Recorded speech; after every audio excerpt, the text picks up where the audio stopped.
Subject Change podcast. Check it out.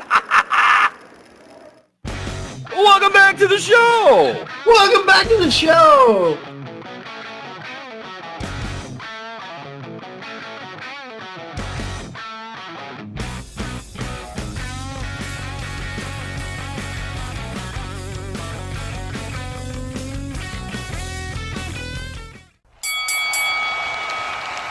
And now, your hosts of the Card Subject to Change podcast, the For Frequency's Sake Tag Team Champions of the World, the Wizard CZ, and never wrong, Nick Bull.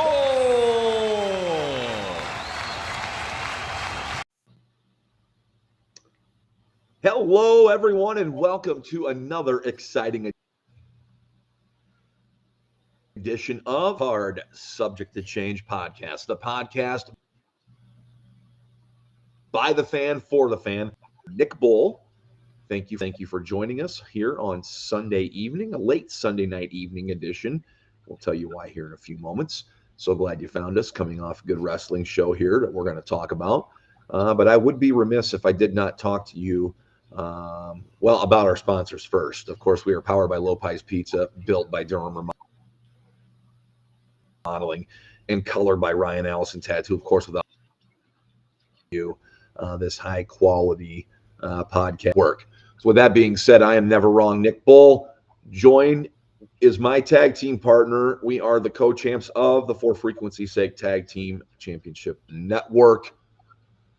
And yeah, by the way, he's a wizard. He is the one. He is the only. He is the wizard. CZ. Wiz, how you doing, bud? Man, I am a little tired, but it's been a good day. I feel good. I'm excited to talk about this weekend. How are you feeling? Yeah, we had a really big. We did CZ. We had a big wrestling weekend. You and I were on a charter jet out to Des Moines, Iowa, and back yesterday. When podcasts collide, the pre-show for Convergence, the show for wrestler Leo Santel's late son, whom he lost to sudden infant death syndrome. So the 6 promotions came together, 3 podcasts came together. We, of course, were proud to be a part of that, and what we believe to be is the largest independent wrestling show in the state of Iowa when you consider the scope of talent, promotions, and all the moving parts involved. So a great night was had. Of course, CZ and I, we were able to stay as late as we possibly could before we both had it. So we left the show, but thankful to our friend Clint Dye, Tag Team Photography, documenting the night. Look each of his pictures on the stuff that I missed out on. So it was cool that it was a family reunion, so to speak, if you're on the Iowa independent wrestling team. A virtual who's who of people there, including, that weren't even on the show. I'm talking about guys like James Jeffries. He wasn't on the show, but he was there in support. Shank, great to see you last night. You're looking good, buddy. Keep working on it. You're working good. The body's looking a lot better. So good to see you last night, Shank. Thanks for absolutely picking me up and cracking my back in 8 different places. It absolutely helps out. It made for the better ride home. But yeah, CZ and I, we got flight back. Both kind of looked at each other and we balked on watch. I don't know if I would have been up and ready by the time pay-per-view started. And we also had talked about that we wanted to touch on Heatwave. Anytime you get a show on a Sunday night that's by itself, you kind of want to give it the spotlight. And of course, with that going on, we moved back our start time. The later show ended, so that's why we're here. Usually you find us Sundays at 6:30 here on the For Frequency's Sake Network. And then, of course, on Wednesdays, our short form show, The Kickout, that airs at 6 o'clock on Wednesdays. So Yeah. we're the late show tonight, and that's okay. I don't mind it. I don't either. We decided we were up really late last night. We're not going to be up as late tonight. We're going to get on here, give you a good show. Maybe not stick around as long as we usually do, but nonetheless, we're here and we're here to have fun. CZ, thoughts on last night before we delve into Heatwave? Such a fun experience, a great show, a great cause. Seeing our wrestling family come together for the Hadley family is just an amazing thing, and being able to come together with Zach Takis, JR, Top Shelf Tom, Whitney, and Big Ace over at the 2 Count podcast to put on a production that we did just was. I look forward to doing something similar with them under different circumstances, if that makes sense. For sure. I believe we're going to be doing something. Great night.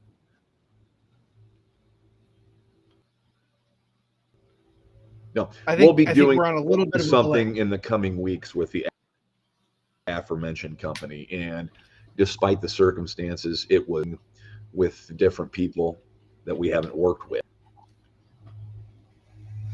Yeah, I'm super happy with how it turned out. You can find it on our YouTube page under the live.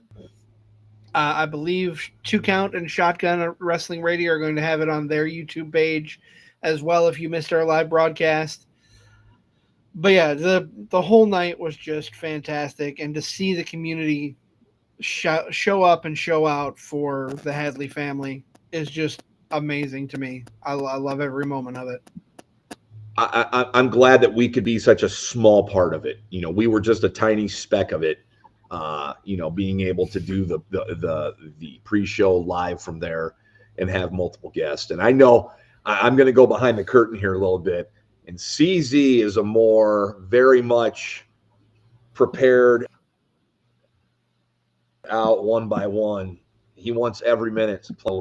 As you said last night on the flight home, I'm an agent of chaos.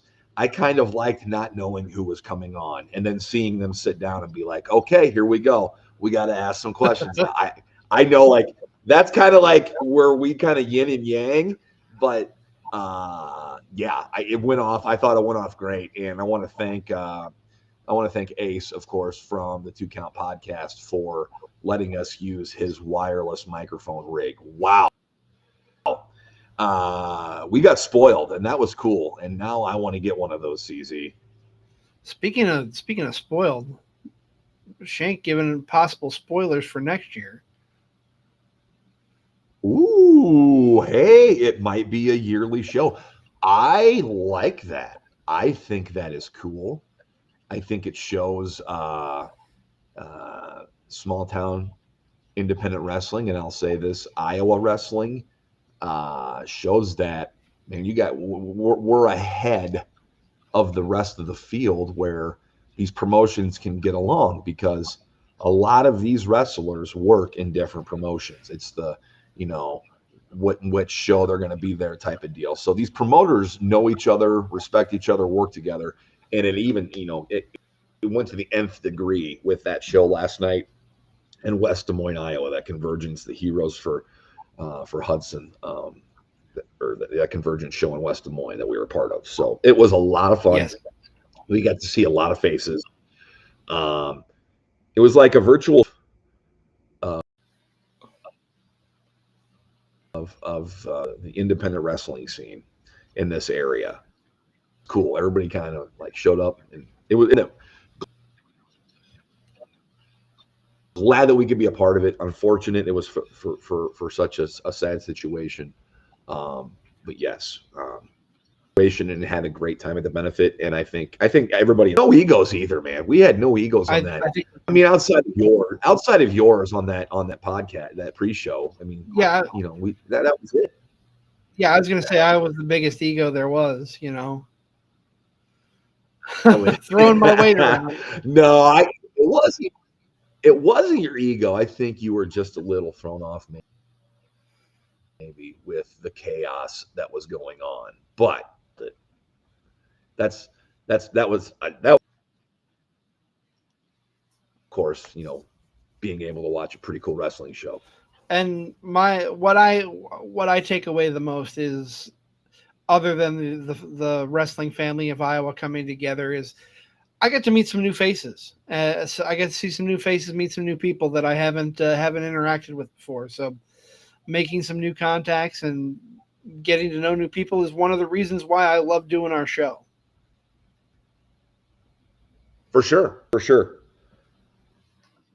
I made a new buddy last night, and I can't wait with him again. JR from the 2 Count. You guys, if you get a chance to meet him in person, he is hilarious. I love his sense of humor. He loves to rag on Top Shelf Tom, makes him even a bigger friend of mine. So.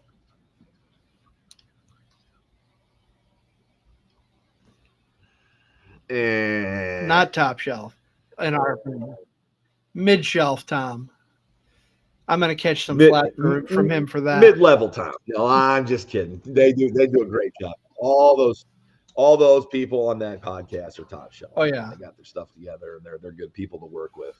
It was a lot of fun, and I can't wait to collab with them in the very near future. Stay tuned. There'll be some announcements coming with that as we head into Bridge City Slam, coming up in less than 2 weeks now, as we air this, as we're live tonight. That's right. Less than 2 weeks away, if you want to be, or 13 days away. Get a hold of Ticketmaster. No.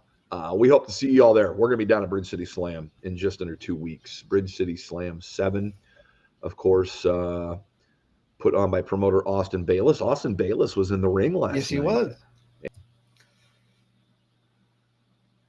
And very, very over with the fans. I don't know if it was Austin's. A little bit of column A, little column B. It might be. That might be the perfect storm. It might just be, but I will tell you, the hat was over. The hat was over like Rover. That hat was over, and it wasn't putting anybody over. That hat's last name was Hogan, brother. It was that over. And that's a compliment. Kudos to Austin Bayless last night. That's my first time able to see you in a ring since your in-ring return. So a bunch of faces and making some new friends as well. Before we come off of we were talking about Bridge City. I'll just kind of peel the curtain back for us. We record our midweek show, The Kick Out, on a weekly basis, Sundays, either before or after we go live. But we recorded 2 episodes while we were out in West Des Moines at the hall to promote Bridge City. We'll be joined by Damian Saint and Central Empire champion Jared Thumb, respectively, over the next 2 weeks. So look forward to seeing those. That'll be fun. This guy over here is the Task Master. And it's hey, we're going to a show, but we don't get to have fun to get our work done. It's just like I'm giving you a hard time. Yes. Thank you again to all the promotions and to everybody who let us be a part of it. A lot of fun. But Nick, we've rambled about last night in a good way for a handful of minutes. We've got a wrestling show to talk about too. We do. NXT Heatwave. I know some people thought maybe it'd be counter-programmed with Forbidden Door that took place earlier today. And by all accounts that I've read, Forbidden Door sounded like a really good show. Seemed well received by the fans. But like I said, we got back late last night, and I don't think there was any way we would have been able to watch both shows today had we have watched both shows. I think And still give you for you and still give afterwards. Right, exactly. I would be spent if we had watched both shows. I wouldn't be able to do the show tonight to get to give you the quality that we bring every week.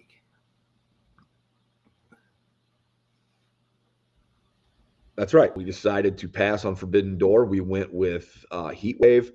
I love these 5-6 match pay-per-view shows. I know I probably wouldn't 5, 10, 15 years ago, but I do now. Maybe it's with age comes wisdom and you see things a little differently, or that's just the perfect time amount for me watching wrestling with the amount of wrestling I consume on a daily basis. But I really like these 6-match cards. They move along pretty well, and for the most part, up stuff for future programming. Yes. And I thought this show served that well. So I was excited to sit down and tune into Heatwave tonight.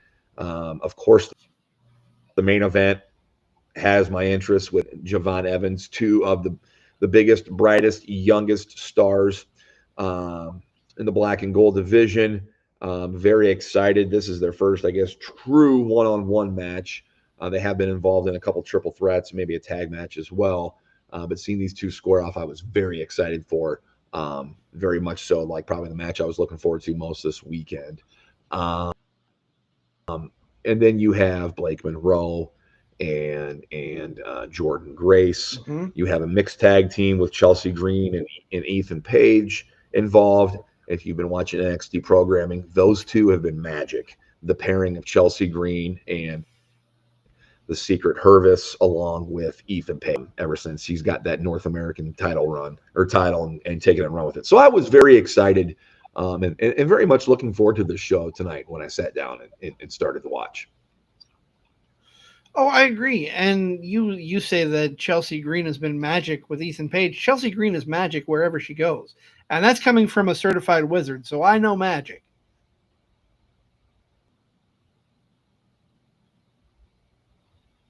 Okay. Let's see something. No, I'm just kidding. I can't put you on the spot like that. But yeah, where do you want to start with Heatwave? Where do you want to start? Well, I mean, we might as well not bury the lead, and let's just go right into the main event, man. What a match that was. I mean, Javon Evans' whole thing is he is bouncy, and this was a testament to that, but Obafemi just swatting him down at every turn, going back and forth between Javon bouncing all over the place and Oba swatting him to the mat, bringing him down to the mat. And honestly, the ref spot towards the end, I can't remember seeing a ref spot like that in a match. If it hasn't been in recent memory, where two refs come out and one ref calls the original ref calls off the new ref because he sees the pin isn't legal.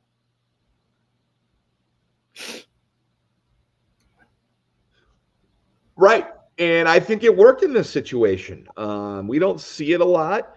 And I think seeing it here where the original ref overturned because the substitute ref couldn't see at the time of the count of the pin where the leg was. So I liked it. It wasn't too quirky, and it didn't seem like the fans poo-pooed on it too much. Right. I think they booed.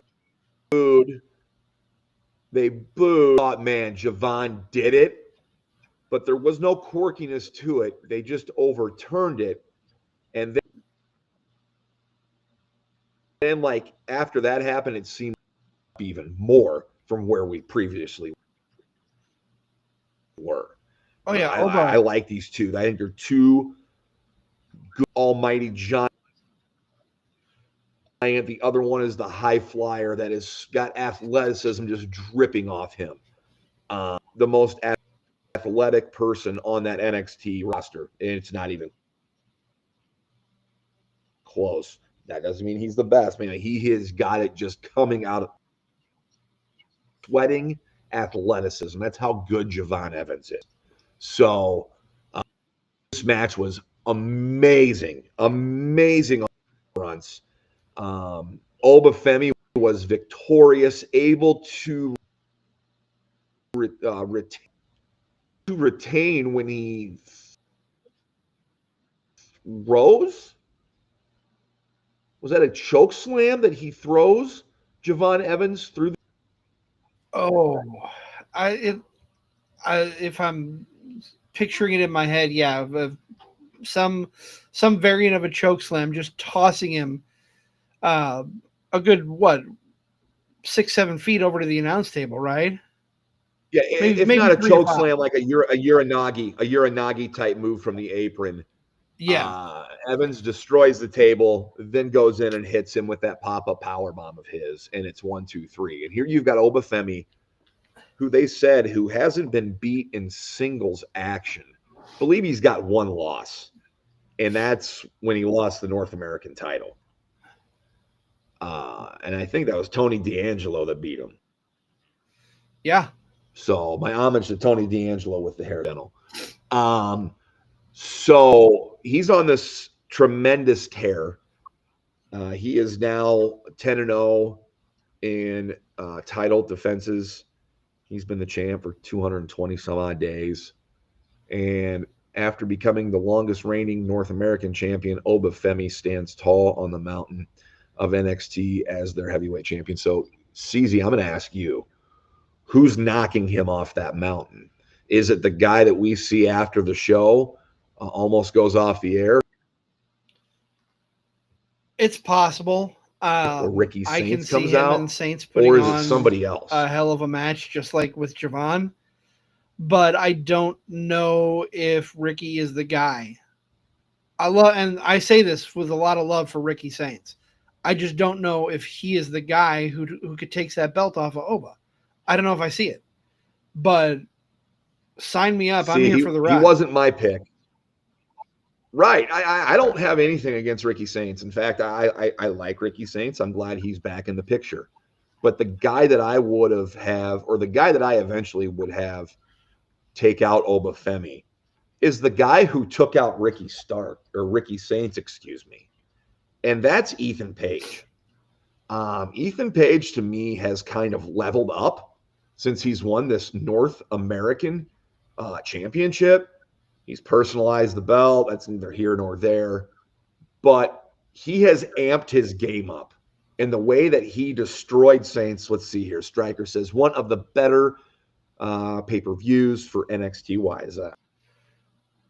I can't argue that. I thought it was a really good NXT show. One of the better ones of the year, yes. I don't know if it's the best. Yeah. But what? No, I apologize. You were talking about Ethan Page being the guy. Yeah, I think he's really like taking the next step, and I think he may be the guy that takes down Obafemi when it's time to take the title off of Obafemi. Yeah, I can make an argument for that. I would think that would be a good move. If somehow Ricky Saints does take the belt off of Oba instead of Ethan Page, Page has a line in, I beat the crap out of you, Ricky Saints, so I'm in line for your title. So their rivalry would continue if Saints were to somehow come away with the belt at the next at his meeting with Oba. But we're led to believe that it's going to be. We're led to believe it's going to be Ricky Saints, Josh Briggs, who had a backstage thing with Obafemi as well. But I wanted to bring up Ethan Page to parlay into the next, or to segue, into the next match that we're going to talk about here on the Card Subject to Change podcast. The podcast by the fan, for the fan. Of course, we are powered by Low Pies Pizza, built by German Remodeling, colored by Ryan Allison Tattoo. I am never wrong, Wizard CZ. We're so glad you're here with us late on a Sunday night, breaking down Heatwave. And that was that mixed tag match with Ethan Page and Chelsea Green going against Tavion Heights. Give me the gal's name again. Gal's name is Right here. Tyra It May is Steele. Tyra May Steele, who is a gold medalist for the United States. What I hope, like, in the future, she is like a legit badass. Yes. I know she's starting out right now, but using that Olympic background and being of, dude, she's built. She is built and looks the part. I think there's big things on the horizon for her, but not just quite yet. But I liked this match. You go back here and look at the match times. None of these matches went over like 13 minutes. With the exception of the main event. And with the exception of the main event, and that's fine. And that went below 18 minutes. Is it just where we are, CZ, in our age and fandom, or is it just the society we live in where we got to have our satisfaction, but it's got to be on our terms and in this amount of time? Or are you fine with these match times? I'm fine with these match times, honestly. I think part of it might be age, but the attention span of people in the modern era, you've got to have these quicker match times, in my opinion. And that's not to dog any longer matches. You know, a long 30-minute match can be amazing. But for this particular show, for this environment, I think the stacking and the timing was perfect.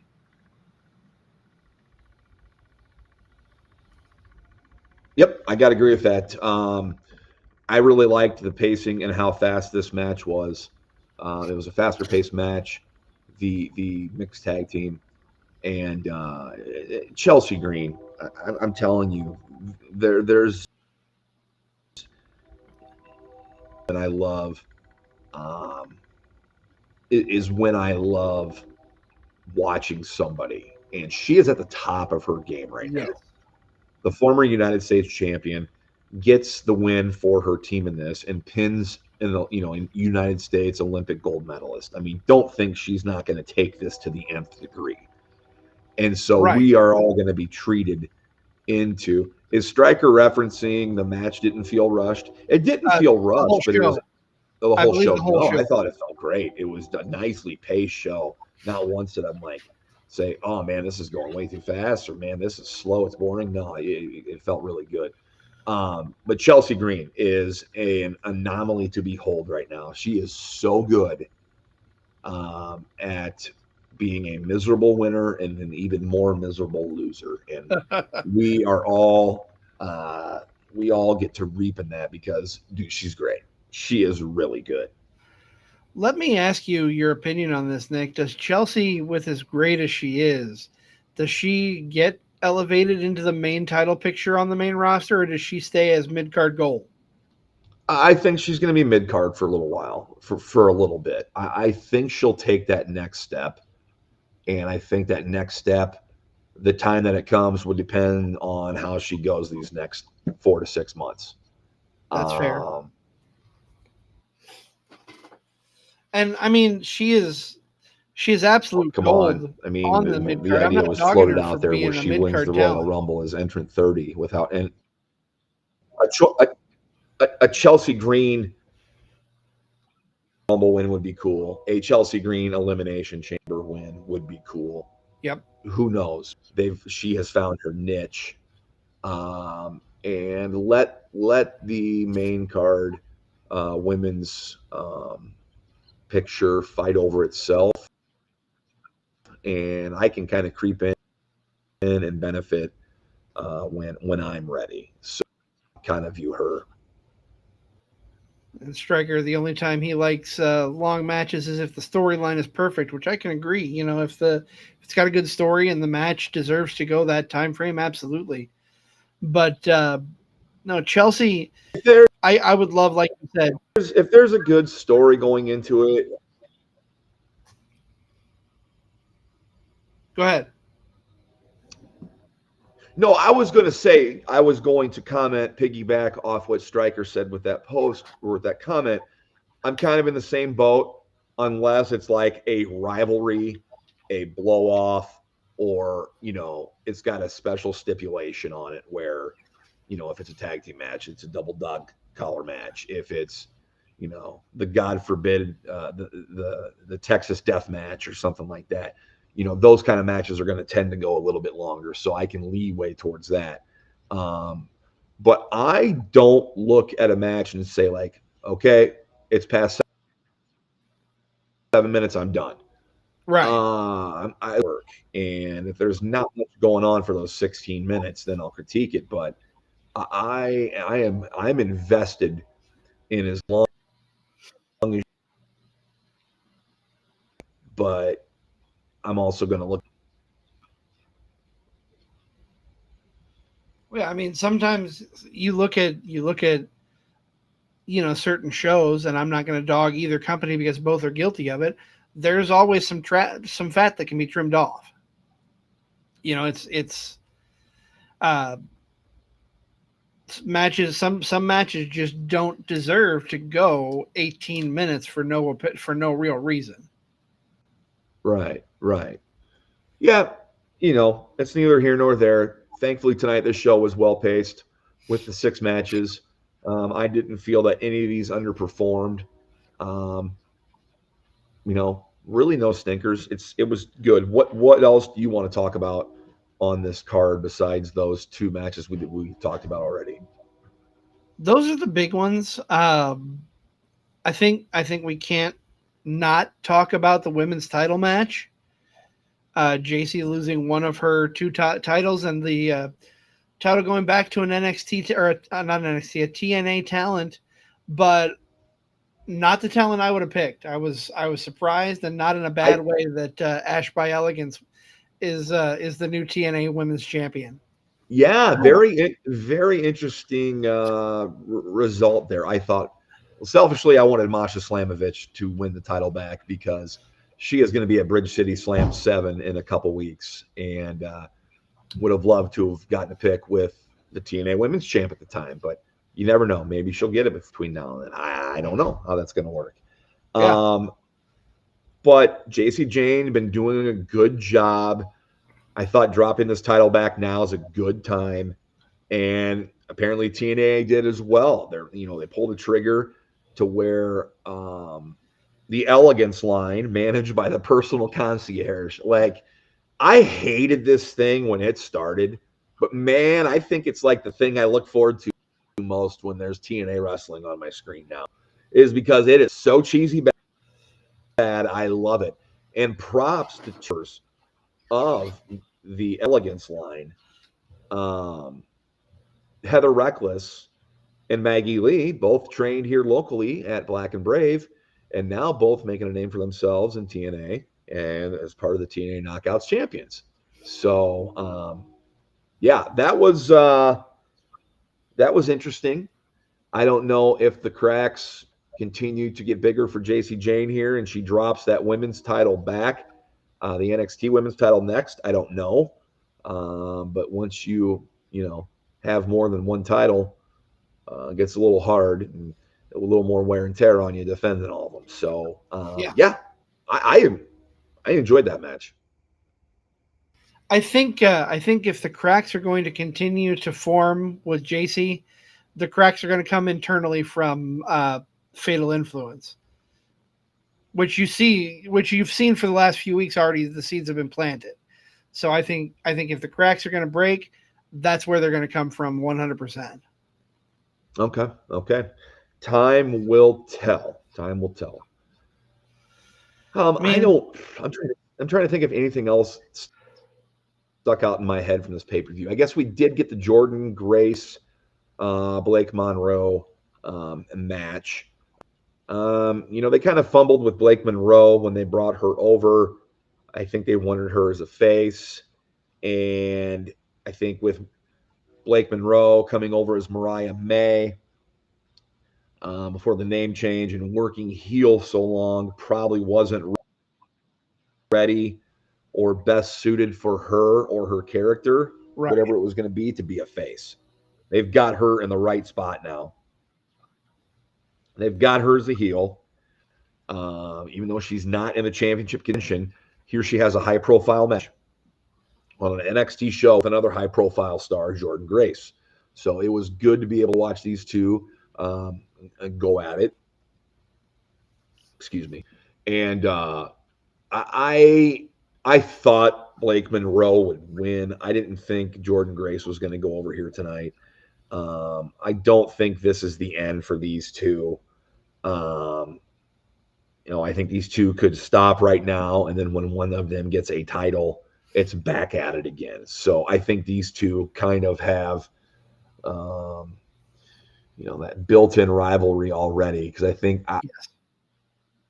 I just think they both complement each other well, if you know what I mean, and have that if you're going to have, be around and have, long sustained rivalries. But then again, we don't know the plans, it's hard to say.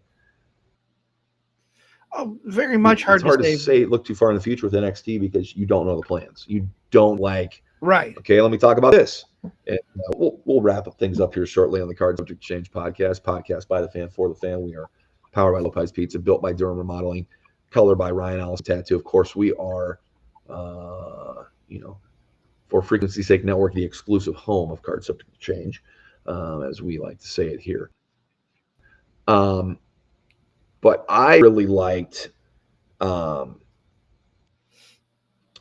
going from that match into the match I wanted to talk about.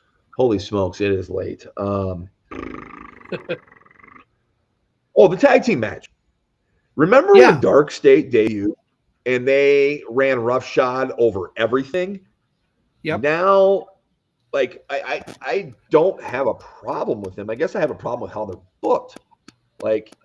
Here we are, this badass renegade group taking over things, and we don't care. We're doing stuff by our rules.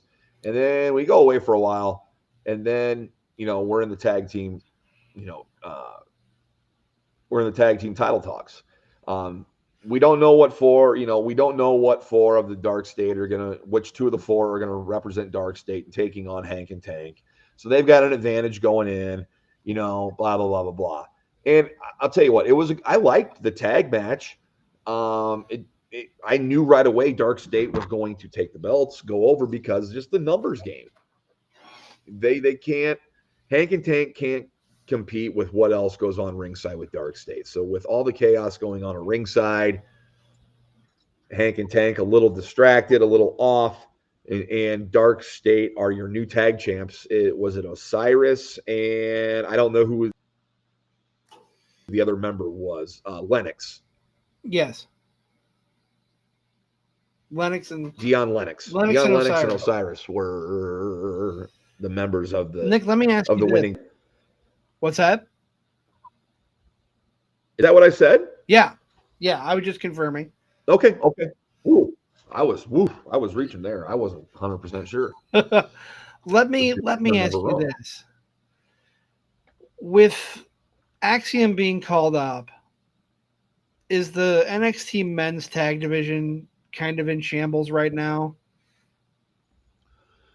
I don't know if you want to say it's in shambles. I want to say they're efforting, they're rebuilding, because the same could be said for the men's singles division.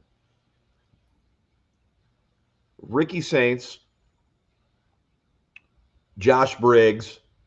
I mean, he's the Saints thing would be fresh, I guess. That's probably the route they're going to go.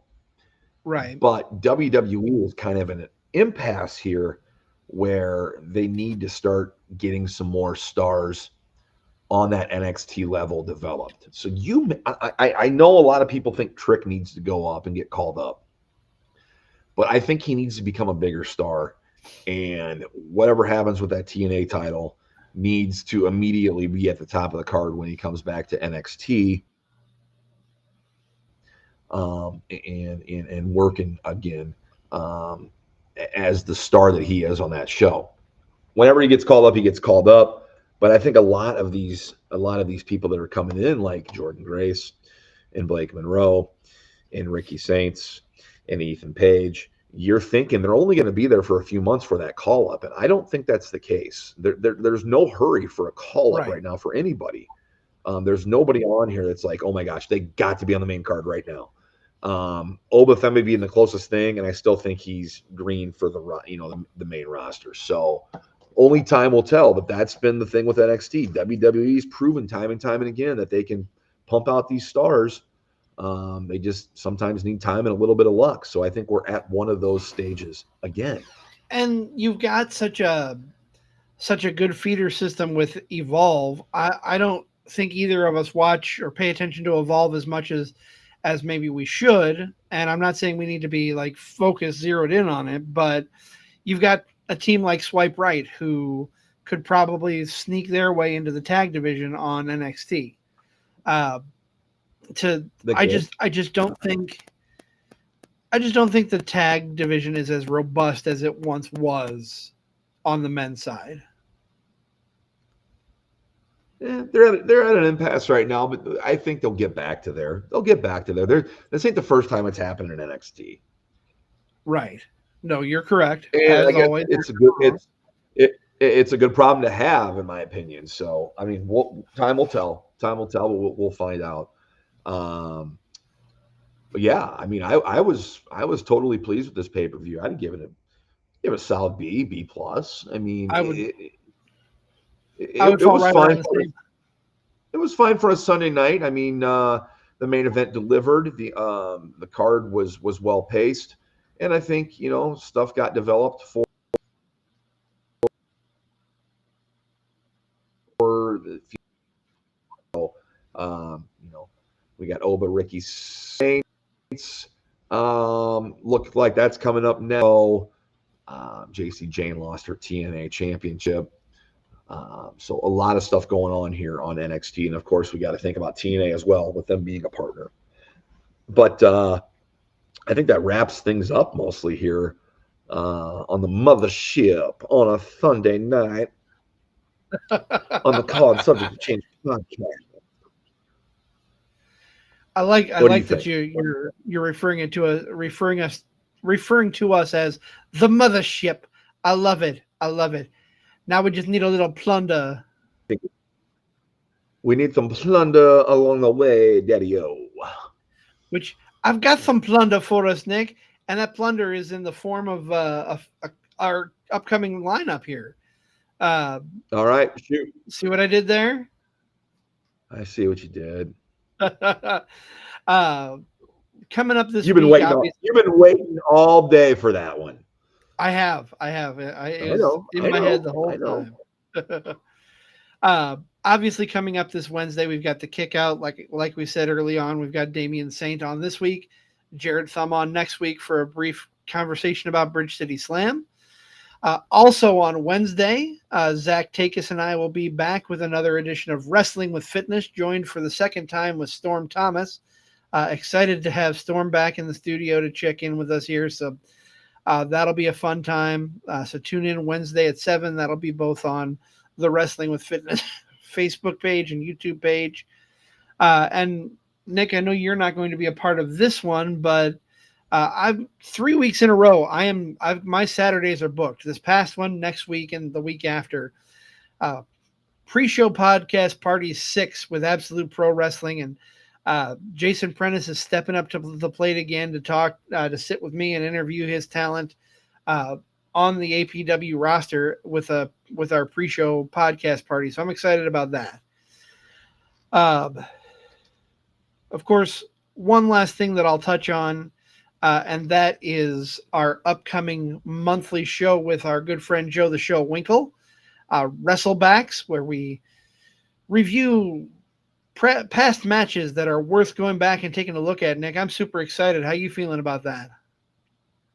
Yeah, I've watched this, last week once. I thought about going back tonight and watching it again, trying to watch for different things. I guess gotta do my homework. Gotta be ready for what Joe the Show has in store. Of course, we're going to be talking about classic wrestling matches, what they mean, their value, and so on and so forth. Just another way for us to get together, yap our gums, and talk about pro wrestling. And who else to do it with, better to do it with than the Wizard, never wrong. Enjoy the show. I agree. Next week, we will be at a special time and day. Clash in Paris is Sunday afternoon, but we have prior obligations Sunday evening, so we'll not be able to go live Sunday following the show. We are going to do, since next Monday is Memorial Day, or I'm sorry, Labor Day, getting my days mixed up. We'll be going midday Monday with the live, talking about Clash in Paris. Stay tuned to socials for exactly what time that'll be, but I'm excited. Clash in Paris is shaping up to be a good show also. Looking forward to it. The overseas WWE shows, they always got those crowds. Remember the last time we had a show in France? That show was nuts. I would love to see AJ Styles and Dominic added to this card just to hear the crowd sing the AJ Styles song the whole show. Yes. Phenomenal, phenomenal, la la la la. Yeah, that's what I want. I would love to see that. So very much looking forward to that show. Of course, the hits just keep on coming here, and we'll be here to break them down for you. Yeah, absolutely. That is going to wrap up tonight's edition of Card Subject to Change. Thank you for staying up later than we usually go with us here. We appreciate your tuning in and joining us. Thank you. No, you did it wrong. It's a thank you. You got to put the S. Thank you. Gracias. No. But no, we will see you. We will see you later this week with the Kickout. For my tag team partner, Never Wrong, Nick Bull, I am the Wizard CZ. We are the Card Subject to Change podcast, the podcast by the fan for the fan, powered by Lopez Pizza, built by Durham Remodeling, and colored by Ryan Allison Tattoo. We'll see you next week here for another edition of Card Subject to Change.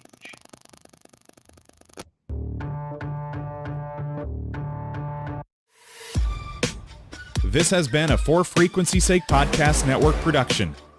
For more great content, subscribe to For Frequency's Sake on YouTube, Facebook, and Twitter.